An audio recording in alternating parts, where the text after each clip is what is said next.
Okay.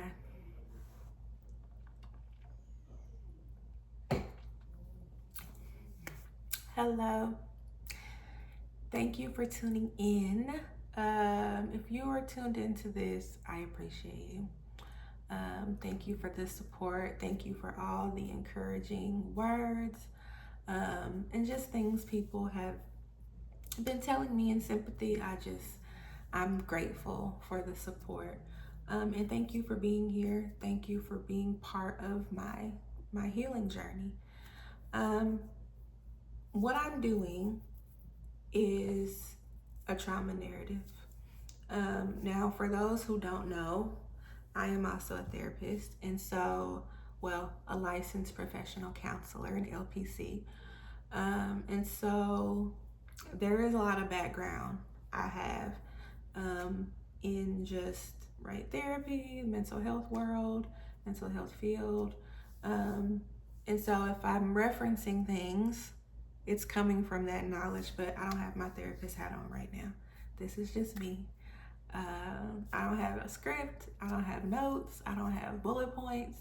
Okay, this is as raw, real, and unfiltered as it gets. Okay, and again, I thank you for being here. And so, yes, I'm doing what we call a trauma narrative. Um, it's a technique that can be used to just explore and process trauma, suppress feelings, all of these things. And so that's the tool that I'm using for this. And I've been getting triggered a lot lately.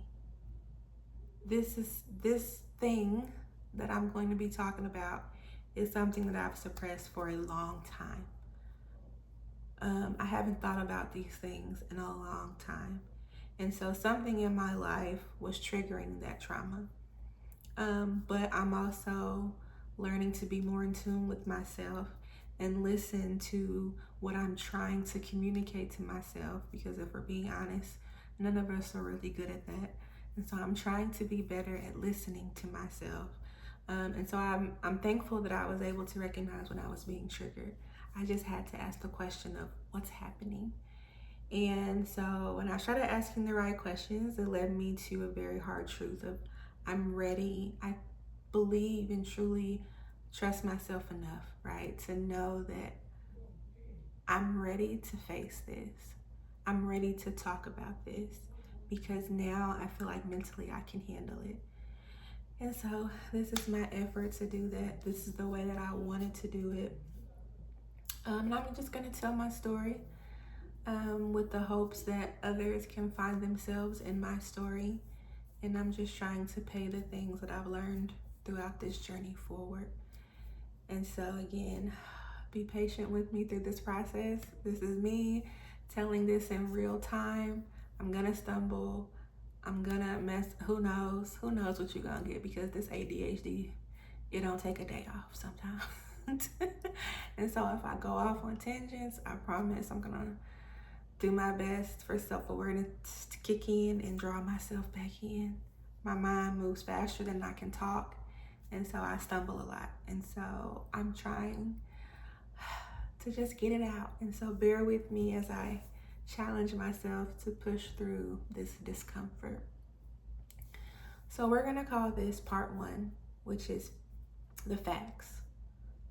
In a trauma narrative, you start with the facts. That's the first step after first becoming, educated in what a trauma narrative is, what trauma is, just all of those different steps to a trauma narrative. So you want to do a trauma narrative when you are very much like informed about what a trauma narrative is and what happens throughout each phase of a trauma narrative. And so the first phase is what we call just telling the facts. These are the who, what, when, where, whys. Not the whys just yet. We'll get to there. There are steps throughout this process that will allow us to eventually attach emotion, attach feeling, attach meaning. And at the end, it challenges you to take back power and control over your story and over your narrative and approach that story with newfound just empathy and compassion for self. And so this is my effort to do that, and I chose to document it and do it in real time, again with the hope that it can help someone else. So there's the background, okay? Thank you for bearing with me through that, but it was important for you to know it, okay?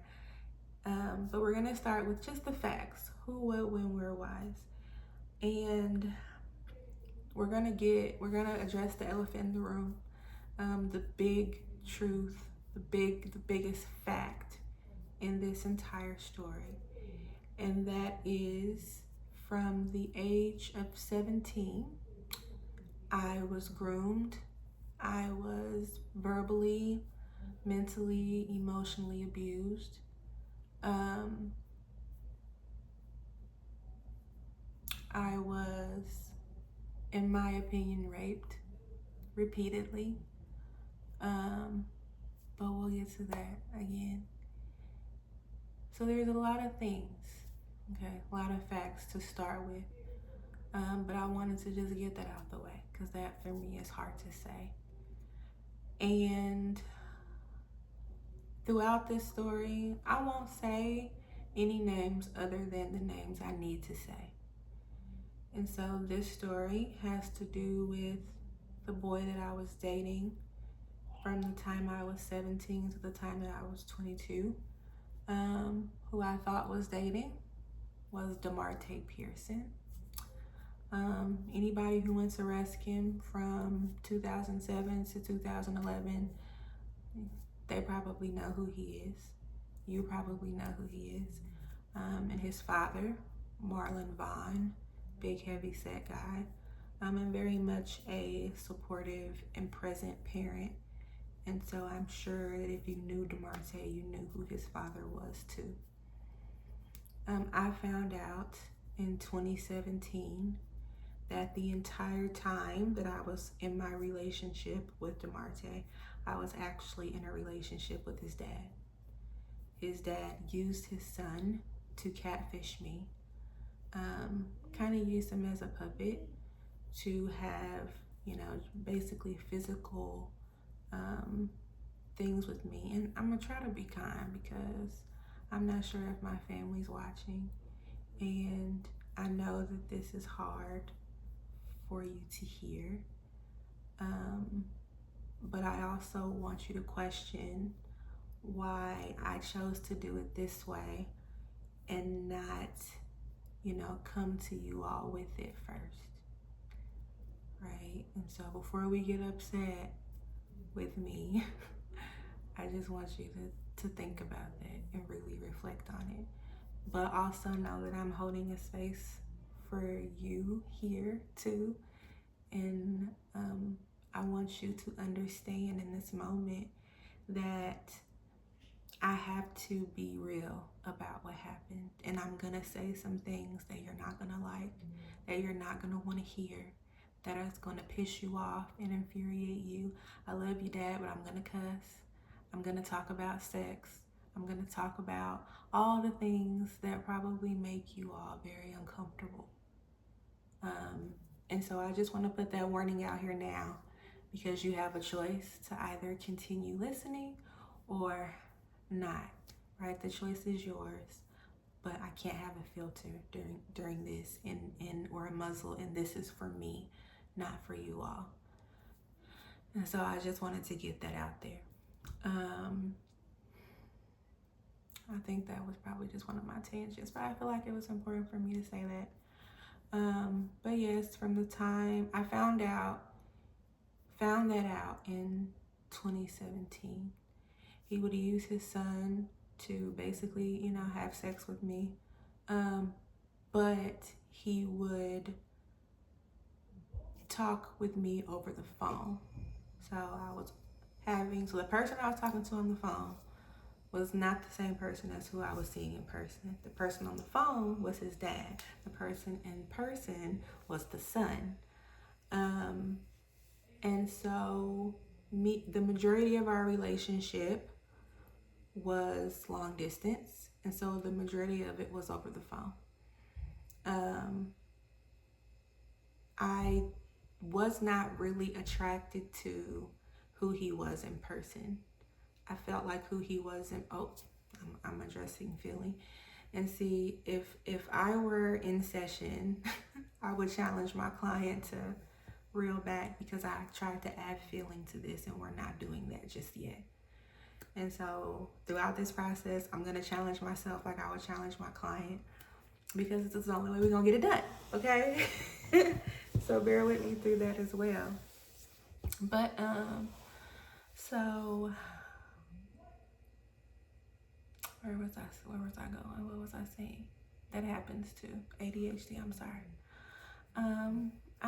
It'll work itself out. So the majority of our relationship was long distance. I saw him more. I saw him less in person. We engaged more over the phone than we did in person because, quite frankly, I didn't like who he was in person. He was very immature, almost annoying. And I would always ask him, why don't you talk to me and treat me how you do on the phone? Why don't you treat me that way in person? And he would always make it seem like he was intimidated by me or I made him nervous and, make it this cute, sweet thing. And so I had learned just to kind of stop questioning it. And I looked forward to our conversations on the phone. And when I tell y'all, we talked on the phone all the fucking time, all day, all night. That's why, I really didn't go out a lot as a young adult because he really had me in the house. He would have me in the house. He'd make plans for us to be on the phone all the time or that whole weekend or something. And he taught me how to have phone sex. I was 17. He taught me how to have phone sex. And he would just instruct me, give me instructions, tell me what to do. Sometimes he would have me make videos. Sometimes he would have me send him pictures. And so, again, we'll get to the feeling later. These are just the facts. Remember, these are just the facts. So yes, he would have me just send him all the things. And he would always just tell me what to do. I legit was just his little plaything. And he taught me a lot of things that I was not ready to learn as a 17-year-old. He made me have a disinterest in the boys around me because they were immature. And the conversations that I would have with DeMarte on the phone, which was actually his dad, they were deep. They were just mature conversation. And so he really made me have a distaste for people or for other boys that were in my age group. I would come to him when I heard rumors about things that he told me things that people would come to me with, because there was these two girls in high school that were obsessed with DeMarte. Again, I'm not gonna say any names. It was this white girl and it was this black girl, and they both were obsessed about DeMarte, and they hated me because I was his girlfriend or whatever. I honestly don't know why. But what was happening was that people would come up to me and tell me, DeMarte's doing this, and he was with her last night, and this is and that and the third. And I would come to him on the phone about it, and he would gaslight me, make me think that I'm crazy, and make me question, why am I even considering this? Because how can I have been there when I was on the phone with you all night? Right? And there were times where I questioned if it was really him too. I did question it, but I started to think about, how can it be you when we talked about what happened in the hallway today, when we talked about what we talked about in the cafeteria that day, where you can tell me specific details about things and events that you weren't even there for, right? So how can this be someone else when you know all of these details? Right? And so it makes me feel like, I'm going to the feeling. Okay, sorry. So this relationship continued. Again, I was 17 when we started. I was 22 when it ended. Um, he would persuade me and encourage me to sneak out of the house. And so I would sneak out of the house, and his dad and him would pick me up. And this is like in the middle of the night. His dad and his son, Marlon and DeMarte would pick me up and take me back to their house. He had converted his garage into a lounge. And so that was, what they called the lounge, and it was the man cave. And he had told me on the phone that he really wanted, to do this. They was picking me up basically just so I could have sex with the son. And so he would, I'm sorry, this is really hard to talk about. And so I'm trying my best. I really am, to just breathe through it. And so if I have a moment like these, I apologize for that too. I practiced before recording these videos. And so I'm like, girl, we practiced this. Okay. So they would pick me up and take me to their house. Again, he had converted his garage into this man cave. And on the phone, he would try to convince me, like, we don't want to get caught. And so my dad, has to be a lookout. And at first, I was super uncomfortable with it. But over the phone, he was making it very clear that it was no big deal, that his dad wasn't a pervert, and just all of the things. And I agreed to it. And so they would pick me up, take me back to their house. Me and DeMarte would be in the upper part of the lounge doing our thing. And the dad, or Marlon, was like in the same room, but on the opposite side, facing the wall, making it seem like he could not hear or see anything. He was only there for a lookout.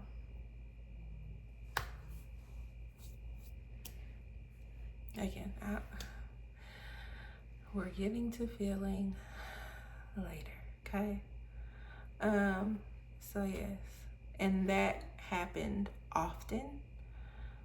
We would go on drives together, and the dad would always be a part of it. If they came outside to, or if they came to my house just for me to hang out, just to talk, they would come over my house just so I could get in the car and sit with them and just talk and goof around. But the dad was always there. There was one time where me and DeMarte and Marlon were sitting in the car and chopping it up like we normally do. And my brother, who doesn't live in Kansas City, he's actually from Wichita, or he's not from Wichita, he lives in Wichita, but he was there for that. And so he pulled up with my other brother from another mother, Kendall. Shout out to Kendall. I love you, bro. But yeah, they pulled up and saw me sitting in the car with the dad and DeMarte in the front and passenger seat. And they just could not wrap their brains around the fact that that was happening. They thought it was so weird. They was like, this is wrong. My brother was like like you couldn't do anything to calm him down. He was that upset. And so for me in that moment, I was embarrassed. I was like, I'm sorry that he's acting like this, because to me, I was made to believe that embarrassed is a feeling, right? Embarrassed is a feeling. So my brother showed up with Kendall, and they were extremely just angry with Marlon and questioned why he was there, told him it was weird, basically saying in layman's terms it was inappropriate. Why are you in the car with them? And my brother got mad at my dad and was like, how are you sitting there letting him blah blah blah blah. And my dad, he doesn't have a clue about what's going on, because Marlon did a great job of keeping it a secret. He was very good at manipulating, persuading, taking advantage of, hiding, a lot of the things. Even though it wasn't said outwardly, it was our secret. And so I did a lot of things under his instruction. Girl. Sorry. I sleep. What? Get out. I'm in the middle of a video, and you see that I'm in the middle of a video. Get out. Oh.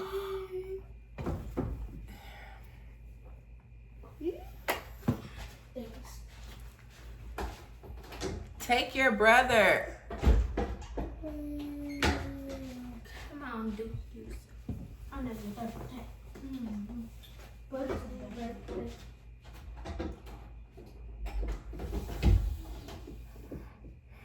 I can't get a motherfucking break. There's no privacy. Motherhood. Anyway, I'm trying to just say all the facts. Marlon also had other children, and a younger son named DeMonte, and a daughter, Deanna, some shit like that. I ain't really fuck with her. I remember her name. And then again, he had a wife, Loretta Pearson. I, again, spent a lot of time talking to Marlon over the phone, thinking again that he was DeMarte. I got pregnant when I was 20, and I called my mom, and she met me at Applebee's, and she told me that just all of the things that were like the reality of what was going on. I did not have DeMarte's support. He did not want to keep the baby. He did not want anything to do with having a baby. He came to my apartment. At that time, I was staying in an apartment at on the campus of UMKC. And he came to my apartment and he sat on my bed and basically begged me not to keep the baby, that he was about to go off to college. He was going to Jacksonville? I don't fucking know. Something like that. On a football scholarship. And so he was very much like, this baby will ruin his life. That's what he said. That's how he, or what he wanted me to understand. And so I told my mother that too. And again, she just let me know what the reality is, and that whatever decision is made is mine to make. But at the end of the day, I chose not to have the baby, or not to keep the baby. And he paid for and came with me to the appointment at Planned Parenthood. He stayed there the entire time. And after I had the abortion, he drove me home, and I was just crying. I couldn't stop crying. And I remember thinking that he didn't care. So we continued to just talk on and off. I eventually joined the military at the age of 22 because I wanted just a clean start, a fresh start somewhere, and I wanted to go to school, but at that time I really couldn't afford to pay for school, and school was driving me. That's what drove me to make the decision to join the Navy. And we continued to date, but not really like seriously date, because we We were together, but he also was very like, I know you're going to talk to other people. And if you do talk to other people, just let me know when you talk to other people. And so if I ever did go out with another person, he'd want to know all the details. And he would basically, make it clear that that person wasn't what I needed, that they didn't know me how he did. And he had a huge power over me. And I just remember in school, in my first year of college, when I was super depressed, I came to him about it, and he wasn't that person that was like, no, let's get up from here. You got to get up, you got to get out of bed, like, he didn't encourage me in that way. He took advantage of the fact that I was depressed and I didn't care if I didn't leave my dorm room. He even bought me a landline phone for my dorm room because I kept getting in trouble about going over my minutes because I was on my brother's plan. And at that time, it was like, free after 9 or free after 7 or something like that. But he wanted to take advantage of the daytime when everybody else, my roommates, were at class. I would stay back and I'd have the whole room to myself, and that's what he wanted. And he just wanted to, again, have that control. Um, let's see what else. I confronted Marlon and DeMarte maybe a year ago, maybe a couple years ago. I'm not really sure. Because the crazy part is, let me tell the story about how I found out that it was the dad. There we go. That's also an important part to the story. Duh. So in 2017, me and him were not talking. Again, we ended when I was 22. In 2017, I was 26 going on 27 because my birthday hadn't came yet. And my mom was really sick. She was on her deathbed. She was in hospice. And so I was very vulnerable at the time. My husband at the time, I had just found out that he was cheating on me while I was away taking care of my mother in hospice. And so I was also pregnant at that time, and I lost the baby due to stress. I had a miscarriage, and I didn't know it was a miscarriage until it was almost too late. I was just bleeding a lot, and I called the nurse line to see what was going on, and she told me that I may be having a miscarriage and was asking me about my symptoms and was instructing me that I should go to the hospital. And I told her that I didn't want to, that I just wanted to be at home in the comfort of my home. She was trying to tell me that there was some pill that would help the process because it was very painful, and I didn't want that. I didn't want to leave my house because my mother was there, and with her passing, it could happen at any moment, and so I didn't want to be away. And so I refused any type of medical treatment, and I had my miscarriage at home. They instructed me on what to do, what I would feel, and what to look for. And so I was very thankful to the nurse line for just informing me. They could have just been like, okay, deal with it.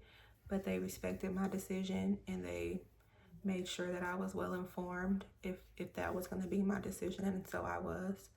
And I had it at home. So I was very vulnerable during that time, separated from my husband at that time. And we ended up reconnecting. Everybody was reaching out to me, telling me, just sending their condolences and about everything that was going on, checking in on me, seeing how I'm doing, see, status updates and just all of those things. And so he was one of those people from the past that reached out to me via Facebook, and I was taken back by it because I hadn't heard from him, and it was his name. It was DeMarte Pearson, because we weren't talking on the phone because it had been years since we had talked again. Ended in 22. This was like I was 26 going on 27, and so we hadn't talked in all that time. And I had experienced life a little bit, and since we hadn't talked so long, so we ended up reconnecting, and he was charming, he was sweet, I was vulnerable, and we ended up meeting up at a hotel, and we had did a lot of talking before deciding to meet up, and there was just a lot of old things coming back up. Just ways that he used to make me feel.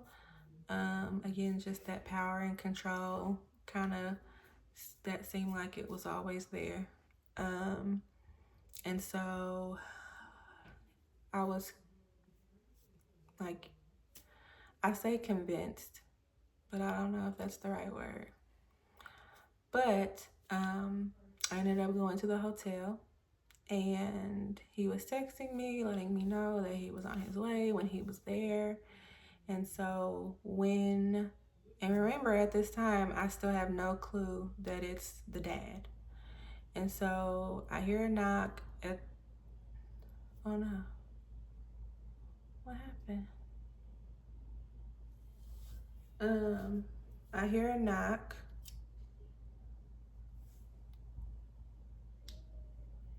There we go.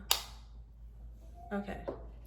So I hear a knock on the hotel door, and I open it, and it's DeMarte. It's DeMarte. He looks different. Because don't get me wrong, like when DeMarte was in his prime, like 15-year-old, because when I met him, I was 17, he was 15. 15-year-old,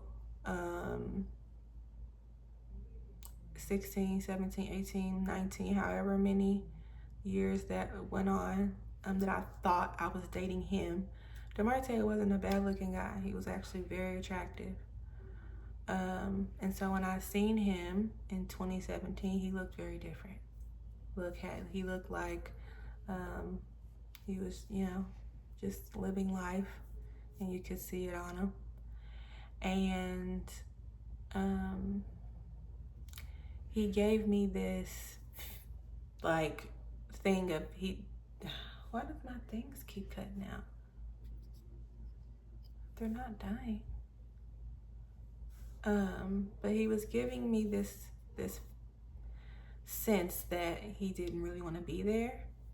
And so in my mind, I sort of lost the desire to engage with him sexually. But I also struggled with telling him no, because I was groomed to not tell him no.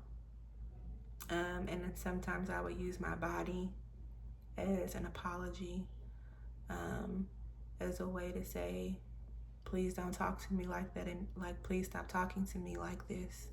Please stop verbally abusing me. Please stop emotionally and mentally abusing me. Here, take my body. You can have it. It's yours.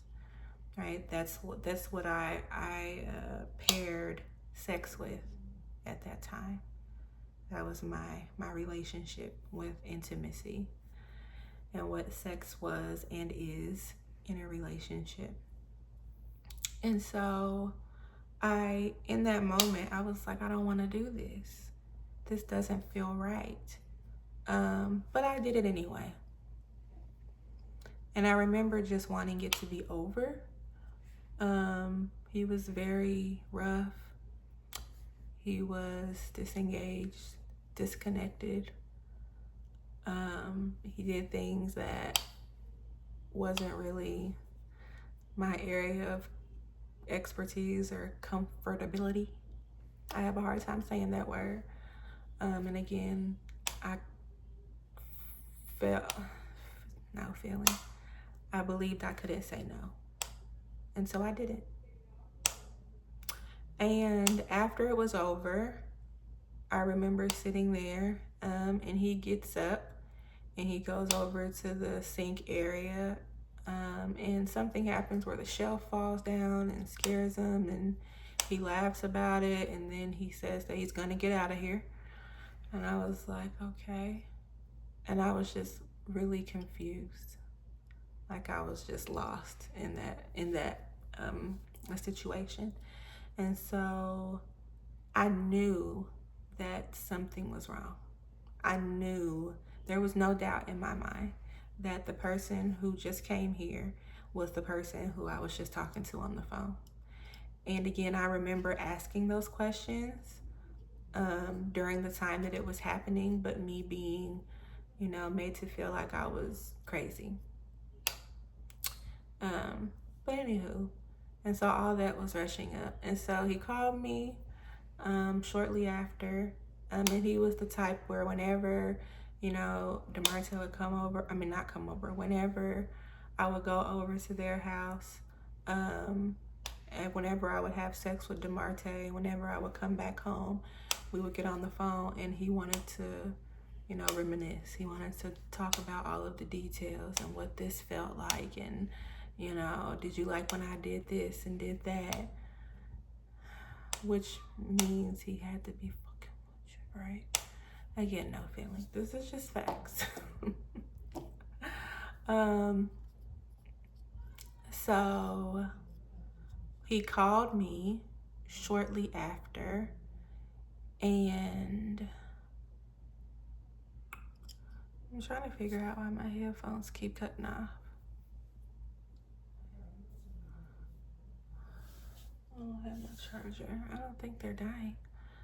I think it's the case. But yes, so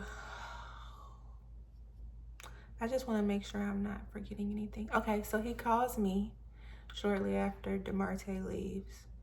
I'm sure to talk about how the experience was. And I stop him and I say, I know who just, the person that just left this hotel room, the person who just had sex with me the way that they did, with no emotion, no feeling, no nothing, like, that is not the person who I am on the phone with right now. I know. And I said, if you don't tell me the truth, then don't ever call me again. And in that time, I believed that he loved me. I believed that he cared about me. I believed that we had a deeply rooted connection, all of the things. And so I used that as leverage because I believed that he felt that way about me. And so I said, I will disappear. Like, you will never be able to talk to me, call me, text me, reach out to me, see me. I will block you from everything. It will be like I died. If you don't tell me the truth. Don't call me until that's what you're ready to talk about. Now, before that happened, I said, when he was talking to me, before I went into all that, I was like, stop. I was like, can you tell me what I had on? And he was like, what? Like dumbfounded. Can you tell me what I had on? Matter of fact, can you tell me that funny thing that happened when you went over to the sink area? And he was trying to play crazy. Then the phone got disconnected, right? And I was like, yeah. And he called me back and was trying to tell me then what I had on. Like, no. Because I'm stupid, but I ain't that stupid at that time. Okay, I know that you got off the phone with me and you had to call him and ask him. And so, stop. And that's what I'm telling him, stop. And then I said, if you don't tell me the truth, blah, blah, blah, blah. And then we get off the phone. And he called me back shortly after. And he was like, something. And I was like, no. I was like, the only thing that should be coming out of your mouth is what the truth is. And I hung up the phone. Don't call me unless you're talking about the truth, unless you're going to tell the truth. And so some time passed and he called back again and he said something. I was like, you have something to tell me? And he was like, it's me. And I was like, me who? It's Marlon. And my first follow-up question was, how long? How long has it been you? And he tried to lie and say that, it was like a year after me and DeMarte had been talking, like a year into that. And I know that's a lie because I know his voice. And I know that's the same voice that I've been talking to for years, which means that it's been you from day one. But he's just not ready to say that. And so I didn't care because I knew what the truth was. And so those are the facts. I even continued to engage in conversation and sexual things with him after finding out that it was him.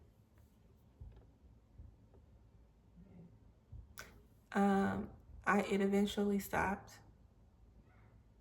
I ended up going to KU for a time. That's where I got my bachelor's. I was living in Lawrence, Kansas. And he would talk to me on the phone there. Sometimes he even came out and visited me. He was he was still around for a while.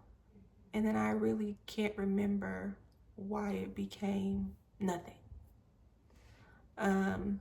But I could remember thinking like, this is wrong. Like, I really hadn't processed what actually happened to me. And so again, that's the story. That's the facts. Again, I was groomed. I was abused emotionally, verbally, mentally, by Marlon Vine. And I was raped repeatedly by DeMarte Pearson. Those are the facts. I am unsure of who knew. I am unsure if I'm the only one. What I am sure of is that for those 5 to 6 years, I was made to believe I was crazy. I was gaslighted. I was manipulated. I was coerced. All of the things by someone who was a pedophile, someone who's a pervert, and someone who got off on using his son to catfish me, and not knowing for sure if the son was a willing participant. I question how detached or dissociated he is from this experience, but it is nevertheless a real experience. And so in part 2, that's when I dive into the feeling. And again, I appreciate y'all for sticking through this, giving me space to talk about this. I'm gonna listen to this again so that the feeling part is gonna be deep. It's gonna be heavy. So I hope you stay with me because it's definitely worth sticking around. I'm sorry my volume is probably like this because my headphones keep going in and out, even though they say 100%. But thank y'all for tuning in, and hopefully I'll see you in part 2, which will not take me long to put out. So no worries. I just have to take my time with this. And so again, I appreciate you. Thank you for listening. Thank you for not judging me. Thank you for holding space for me. Thank you for hearing me. And so hopefully I'll see you in the next one.